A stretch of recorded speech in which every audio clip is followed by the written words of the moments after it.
Okay. Part 2, Chapter 2. George stared at his solitaire lay, and then he flounced the cards together and turned toward Lenny. Lenny was lying down with his hands on the bunk, watching him. Look, Lenny, this here ain't no setup. I'm scared. You're gonna have trouble with that curly guy. I've seen his kind before. He was kind of feeling you out. He figured he's got you scared. He's gonna take a sock at you first chance he gets. Lenny's eyes were frightened. I don't want to be no trouble, he said plaintively. Don't let him sock me, George. George got up and went over to Lenny's bunk and sat down on it. I hate that kind of bastard, he said.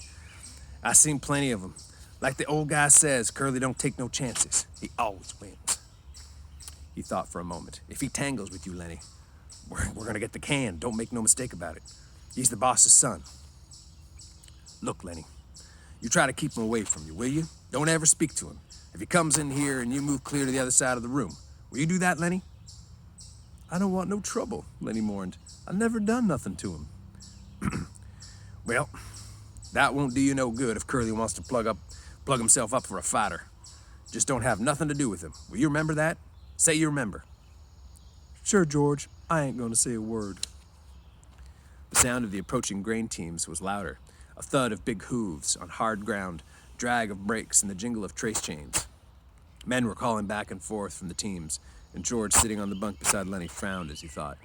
Lenny asked timidly, You ain't mad, George? I ain't mad at you. I'm mad at this here Curly bastard. I hoped he was gonna get a little, we was gonna get a little steak together, maybe $100. His tone grew decisive. You keep away from Curly, Lenny. Sure I will, George. I won't say a word. Don't let him pull you in. But if that son of a bitch socks you, you let him have it. Let him have what, George? Oh, never mind. I tell you when. I hate that kind of guy. Look, Lenny, if you get any trouble, you remember what I told you to do. Lenny raised up on his elbow, his face contorted with thought. Then his eyes moved sadly to George's face. If I get into any trouble, you ain't gonna let me have my rabbits, are you? That's not what I meant. You remember where we slept last night, down by the river? Yeah, I remember. Oh, sure, yeah, I remember. I go there and I hide in the bush. Hide till I come for you. Don't let nobody see you. Hide in the brush by the river. Say that over again. Hide in the brush by the river. Hide in the brush down by the river. If you get into trouble. If I get into trouble. A brake screeched outside. A call came. Stablebuck! Oh, Stablebuck! George said. Say it over to yourself, Lenny, so you won't forget. Both men glanced up. From the rectangle sunshine, the doorway was cut off. A girl was standing there, looking in. She had full, rouged lips, wide-spaced eyes. She was heavily made up, and her fingernails were red. Her hair hung in little rolled clusters like sausages. I guess that's a good thing. She wore a cotton house dress and red mules, and on the instep of which were little bouquets of red ostrich feathers. I'm looking for Curly, she said. Her voice was a little nasal and had a brittle quality. George looked away from her and then back. He was here a minute ago, but then he went. Oh, she put her hands behind her back and leaned forward at the doorframe so her body was thrown forward. You the new fellas that just come in, ain't you? Yeah. Lenny's eyes moved down over her body. And though she did not see him looking at Lenny, she bridled a little. She looked at her fingernails. Sometimes Curly's in here, she said. George said brusquely. Well, he ain't now. If he ain't, I guess I better look someplace else, she said playfully.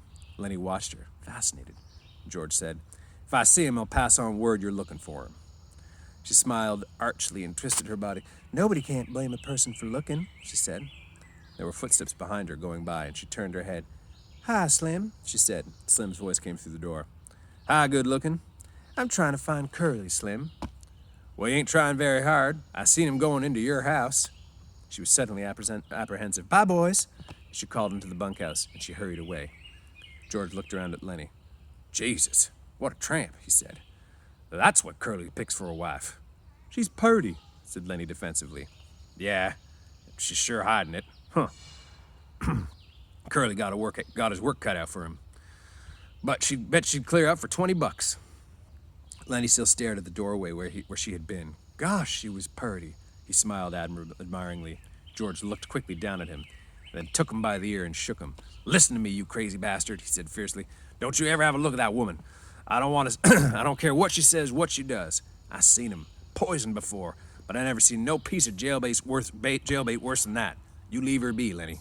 Then he tried to disengage his ear. "I never done nothing, George." "No, you never. But the way she was standing in the doorway showing her legs, you wasn't looking the other way, neither." "I never meant no harm, George. Honest, I never."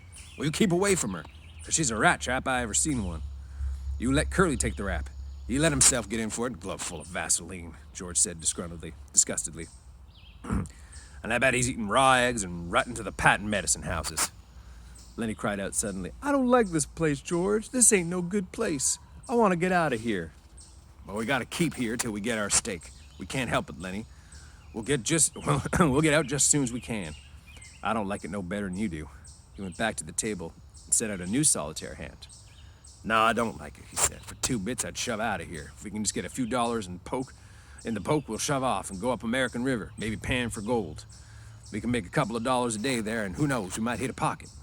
Lenny leaned eagerly toward him. "Let's go, George. Let's go. Let's get out of here. It's mean here." "We gotta stay," George said shortly. "Shut up. Now the guys will be coming in." From the washroom nearby came the sound of running water and rattling basins. George studied the cards. "Maybe we ought to wash up," he said. "But we ain't done nothing to get dirty." A tall man stood in the doorway. He held a crushed Stetson hat under his arm while he combed his long, black, damp hair straight back. Like the others, he wore blue jeans and a short denim jacket. When he had finished combing his hair, he moved into the room, and he moved with a majesty that only achieved by royalty and a master craftsman. He was a jerkline skinner, the prince of the ranch, capable of driving 10, 16, even 20 mules with a single line to the leaders. He was capable of killing a fly on the wheeler's butt with a bullwhip without touching the mule. There was a gravity in his manner, and a quiet so profound that all talk stopped when he spoke. His authority was so great that his word was taken on any subject, be it politics or love. This was Slim, the jerkline skinner.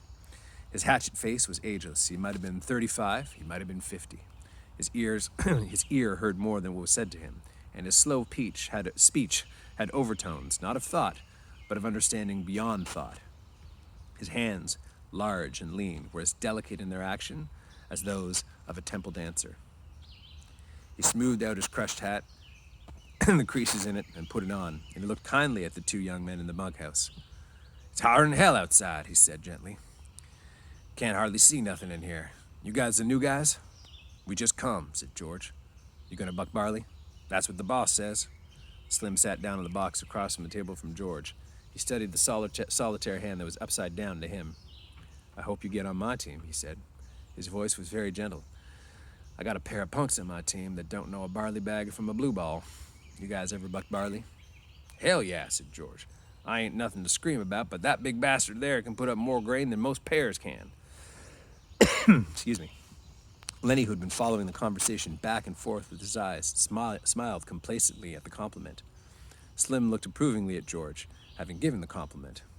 He leaned over to the table and snapped the corner of a loose card. "You guys travel around here together?" His tone was friendly. It invited confidence without demanding it. "Sure," said George. "We kind of look after each other." He indicated Lenny with his thumb. "He ain't bright, but he's a hell of a good worker. Hell of a nice fella, too, but he ain't bright. I known him a long time." Slim looked through George and beyond him. "Ain't many guys travel together," he mused. "I don't know why. Maybe everybody in the whole damn world is scared of each other." "It's a lot nicer to go around with a guy you know," said George. A powerful, big-stomached man came into the bunkhouse. His head was dripping from water from scrubbing and dousing. "Hey, Slim," he said, and then he stopped and stared at George and Lenny. "These guys just come," said Slim, by way of introduction. "Glad to meet you," the big man said. "My name's Carlson. I'm George Milton. This here's Lenny Small." "Glad to meet you," Carlson said again. "He ain't very small," he said, chuckling softly at his own joke. "Ain't small at all," he repeated. "Meant to ask you, Slim, how's your bitch? I seen she wasn't under the wagon this morning." "She slang her pups last night," said Slim. 9 of 'em. I drowned 4 of 'em right off. She couldn't feed that many." "So you got 5 left, eh?" "Yeah, I kept the 5 biggest." "What kind of dogs you gonna make 'em?" "I don't know," said Slim. "Some kind of shepherds, I guess. That's the most I seen around here when she was in heat." Carlson went off. Sir Carlson went on. 5 good pups, eh? You gonna keep 'em all? I don't know. Have to keep 'em a while so they can drink Lulu's milk. Carlson said thoughtfully. Well, look here, Slim. I've been thinking. That dog of Candy's is so goddamn old, he can hardly walk. Stinks like hell, too. Every time he comes in the bunkhouse, I can smell him for 2 or 3 days. Why can't you get Candy a shot to shoot his old dog and give him up for one of the pups to raise? I can smell that dog a mile away. Ain't got no teeth, damn near blind, can't eat. Candy feeds him milk. He can't chew nothing else. George had been staring intently at Slim, and suddenly a triangle began to ring outside, slowly at first, then faster and faster and faster and faster, until it disappeared in one ringing sound. It stopped as suddenly as it started. There she goes, said Carlson. Outside there was a burst of voices as a group of men went by. Slim stood up slowly, with dignity. You guys better come while there's still something to eat. Won't be nothing around in a couple of minutes. Carlson stepped back to let Slim precede him, and then the two of them went out through the door. Lenny was watching George excitedly. George rumbled his cards into a messy pile. Yeah, George said. I heard him, Lenny. I'll ask him. A brown one or a white one? Lenny cried excitedly. Come on, let's get dinner. Excuse me. I don't know whether they got a brown one or a white one, Lenny. Lenny didn't move from his bunk. You'll ask him right away, George. You'll ask so he won't kill no more of them. Sure, I'll ask. Now come on now, up on your feet. Lenny rolled off the bunk and stood up, and the two of them started for the door. Just as they reached it, Curly bounced in. You seen a girl around here? He demanded angrily. George said coldly. About a half hour ago, maybe. What the hell was she doing? George stood still, watching the angry little man. He said insultingly. She said she was looking for you. Curly seemed really to see George for the first time. His eyes flashed over George, took in his height, measured each reach, looked him at the trim middle. Which way'd she go? He demanded at last. I don't know, said George. I didn't watch her go. Curly scowled at him and, turning, hurried out the door. George said, You know, Lenny, I'm scared I'm going to tangle with that bastard myself. I hate his guts. Jesus Christ. Come on. There won't be a damn thing left to eat. They went out the door, and the sunshine lay in a thin line under the window, and from a distance there could be heard the rattle of dishes.